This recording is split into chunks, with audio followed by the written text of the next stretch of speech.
So the thought was bothering her so much that the next day she was nearly hit by a tram. A tram has like a track, more like trains have track, trams have track, carried by cable, powered by electricity, things like that. Just imagine it as a small train, but it's like a bus that at least moves around the city. So let's just take it that way. So it was Roman that dragged her because she was standing in the track rail. Roman literally had to drag her out. And then she was like, that she saw the tram, she would have been fine. That kind of thing. She cannot come and start telling her rival that her mind was not there. And that day, she was wearing boots that were her mom's boots. And her mom's feet is smaller than her feet. So it was paining her. Do you understand? So she had to walk with style. Now they're about to enter work together. They both realize, they'll be in the elevator lift together. Somebody now mistakenly joined them. I said mistakenly because both of them started arguing in the lift. And the person had no choice. He was standing in between them. I was like, that kind of awkward moment. So that's what happened. And the argument was about that Roman was like, why is Autry giving you special favors to write essay? Do you understand? Like, why is he doing that? That we're meant to compete for this position of columnist, fair and square. And Iris was just like, she just gave him one snacky reply like that and left the elevator before he can even question her further. So later she went to the library to research about the warring gods because she really wanted to know their history. You get, like, Enva, the female goddess, she's skyward. She's a skyward's god. And then Darkrai is an underlings, like the, inside ground, beneath the earth gods. These gods used to be 100 once so. But then they were now killing off each other. Boredom of immortality. They now reduced to 5. And these 5 were supposedly overcome by humans who gave them poisonous drink or something that is meant to put them in permanent enchanted sleep. But we don't know why they're waking up. Okay? So the name of the remaining 5 gods are Darkrai, Enva, Mia, Mir, Alva, Luz. And these form days of the week. The first, Darkrai's day, Enva's day, Mia's day, Alva's day, Luz, that sort of thing. Then Saturday and Sunday is called 6th and 7th day in this world. Please keep up with me. This is fantastic. I don't want to come and start explaining all the world and then we'll now get bored. So please, let's just be going with it as we are hearing, okay? As Iris went to the library to research about this warring god, she didn't find any information, okay? That night, because Iris had not replied that guy that wrote This Isn't Forest, or rather that person, because she doesn't know if it's a guy or a girl that has been receiving her letters, why she was thinking she was sending to her brother. As the person I wrote back, This Isn't Forest, she was just thinking about it all day. She now finally decided, okay, let me write back to this person. She was not like, so, do you make it a habit of reading other people's posts? And Roman on his own part now, because he's the person that had been receiving those letters, he thought it was a magical mansion. That was the reason why he was getting Iris's post. Because that was the time he was 15 years old. Because they live in a magical mansion. Like I told you that some places in the city are enchanted now. So the mansion that they are living in, his family is living in. When he was 15, he had insomnia. He couldn't sleep. That was after his sibling died, his younger sister. And he had so much trauma. He was walking around at night. And then he will notice that when he goes to the kitchen, a glass of milk, lights will be on, a table lantern will be on with a glass of milk and his favorite cookies, biscuits beside it. So he was thinking it was a cook that was leaving it out for him until he found out that it was actually the house that was trying to comfort him. So sweet. And how Roman knew it was Iris sending those letters to him is because in her 40 letters, she had mentioned the Oath Gazette and about competing for the columnist position. And he was like, oh, this is that girl. Because she didn't mention her name. She was just saying Little Flower. Because Little Flower is a moniker, like Moniker, like a nickname her brother calls her, or rather her entire family, you get, because she didn't like her name Iris. Because people normally, initially would think of iBob, like the eye now, instead of the flower Iris. That's what she was named after. Because of that reason, she didn't like her name. But then her brother now started calling her Little Flower. So it's kind of like a sweet history. So the first letters that Roman received from her, he put it inside the dustbin. But one time he was walking to midnight, and then he was like, and also he said, I said, okay, let me just pick these letters and read. That's how he started reading them. And he wanted to tell her that, whether it's in person, at the office, he did not have courage. Now, so okay, let me let me send back a letter to her and tell her that it's me, Roman. Hey, it's me, Roman C. Kids, receiving your letters. But he's like, I don't want to embarrass her. So he was on keeping those letters in a shoebox underneath a floorboard. So, but then the reason that now prompted him to reply, "This isn't Forrest," is that night when Iris sent that letter, she didn't address the letter to Forrest like she normally would, because initially when this Oga was seeing Forrest, Roman, he was thinking maybe Forrest is a lover or something. But then as he kept reading letters, like, oh, her brother. And it was also curiosity that made him read that last night letter that wasn't addressed to Forrest like the other ones. And he was now amazed that, oh my God, this girl is actually a good writer, because a part of the reason he also started reading her letters is, she's my competitor, let me know how she writes, let me see the edge she has over me, that sort of thing. And he was amazed that this girl writes well, she can evoke readings and feelings in her reader. As Roman now got that reply from Iris, when Iris was like, do you make the habit of reading other people's posts? He now replied, I picked them up from the floor. Should I have left them there? So Iris was like, okay, send me my letters back. Roman was like, I can't. Iris was like, chairs, whatever, that sort of thing.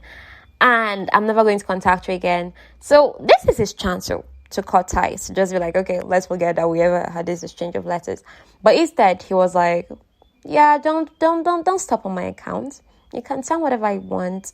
I'll read them, Like, basically offered to be a pen pal. So at work the next day, Zeb now told them that Ink Reading Tribune, like that their competitor magazine, this is a gazette now, that they're offering war correspondence position. Like, he was like that. If they get that kind of position, they should not take it. They should tell him, in fact. It's true that the position is offering double of Iris's salary, but the risk is greater because they're going to war fronts to report news.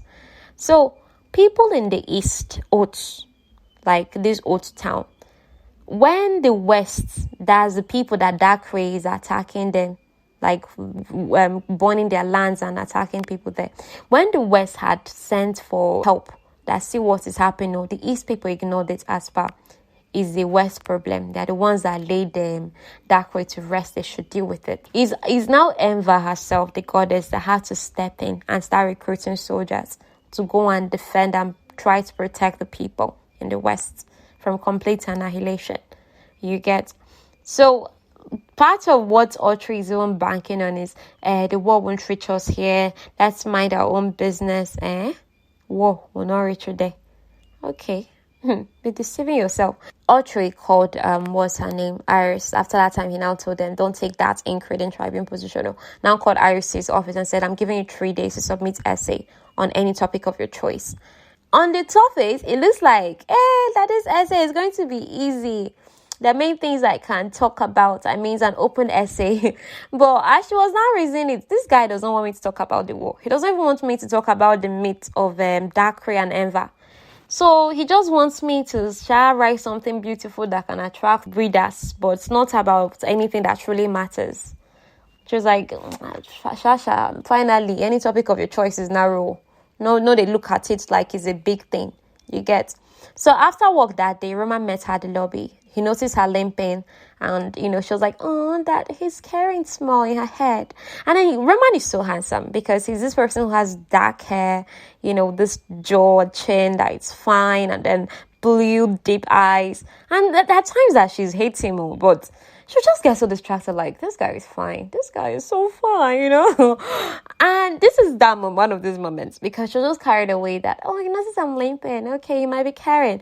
But then he now opened his mouth to be like, that Autry called you inside his office because he wants to promote you and not me. Like, he's doing you special favors. Roman now said, see, Autry is doing this to you, Iris, because he pities you. Iris, it's true, you're a good writer, but you're unreliable. You've been late these days. You've been missing assignments. So Iris was angry. So as Iris arrived at her house, her mom made a special dinner. And it reminded her of old times when her brother Forrest used to be around. Him too. He'll come back from work. He was working at one apprentice shop like that. As much as Asha was like, oh, I made a special dinner. But what do you call it? One roast turkey from Iris's favorite restaurant. But then as her and her mom were talking, Iris and Ash Ashtar. Iris noticed that Ashtar was under the influence. But at least for that night, Ashtar was like a mom to Iris. I mean, she listened to her talk about work and then was like, was it a boy disturbing you at work? Like, trust me, a mom knows. And she even helped Iris style her hair, like maybe make it more wavy and things like that. So that's one of those rare moments in this book that you see Iris and Ashtar interact, and then you see that mother-daughter bond thing. So at his own house that same night, Roman arrived home and there was a dinner. And then, they had guests, one chemist and his daughter like that is a very icy cold blonde. And then his father announced to him that, both of you are getting married.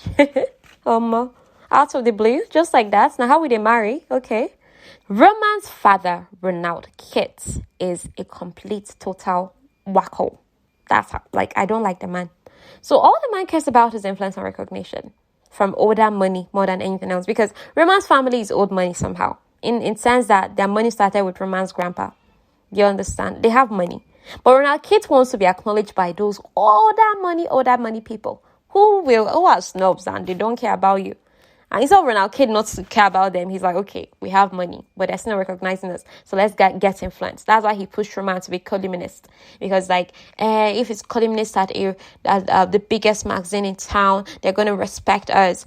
What Roman actually wanted to do was go to university and study literature. And now they've added arranged marriage to it. And this arranged marriage was all to Roman because, first of all, why are you not making me marry one noble blood's daughter like that? Why is the girl I'm to marry a chemist's daughter?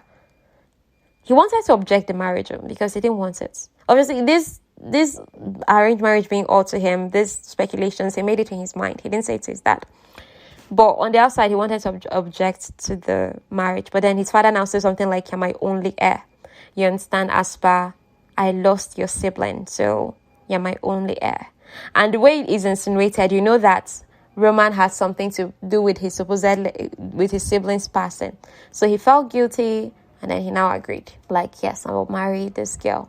As Roman entered his room, feeling all stuffy and panicky and all those emotions, he now received a note from Iris asking, what do you know of Dacre and Enver? And fortunately, Roman's grandfather used to be a writer too.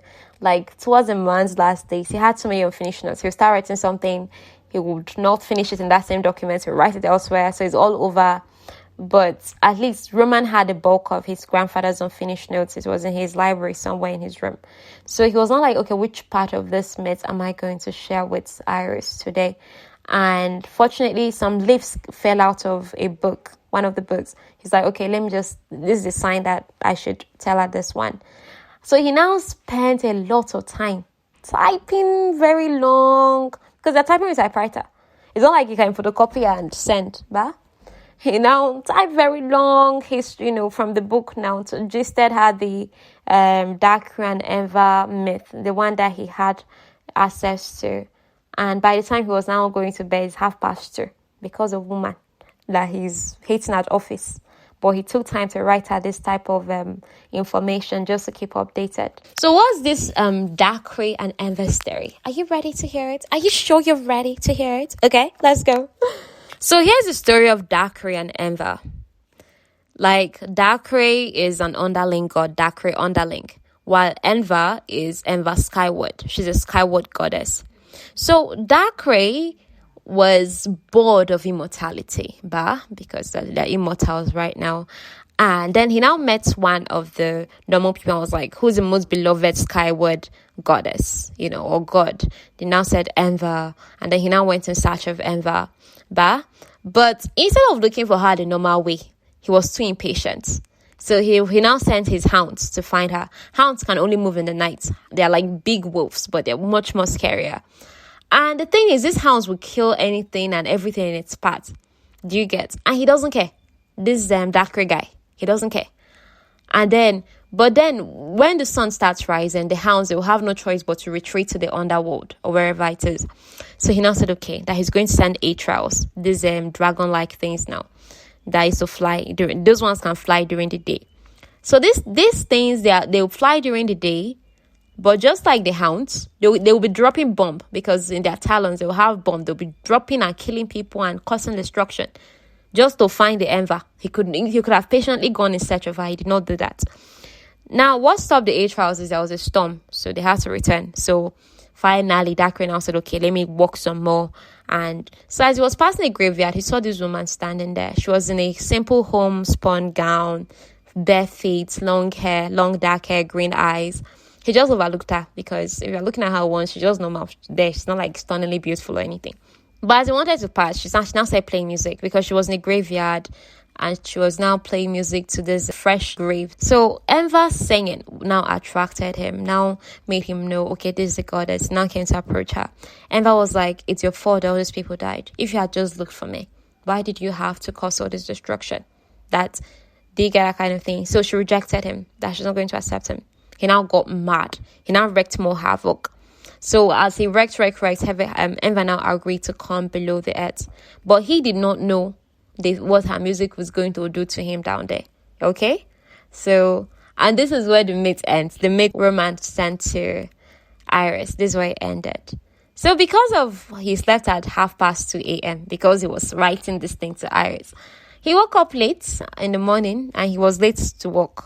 And it's the first time he was late to work. But before he arrived at work now, as we were still waiting for him to come to work, Iris found out that Roman was getting married because his dad, Ronald, has sent in an announcement that he was to publish in the paper the following day. And then as Roman now entered, Iris noticed that he looked upset as if something was eating at him. So she stopped by his desk and congratulated him. But actually, the reason why she did this thing is Roman hates people touching anything on his desk. And to irritate the hell out of him, Iris makes sure that she touches something on his desk. So before he even came to work that morning, she touched things on his desk, rearranged it slightly, that she knew he would notice. Normally, he would notice and he would not look at how angry. But that day, he did not notice. That was how distracted he was.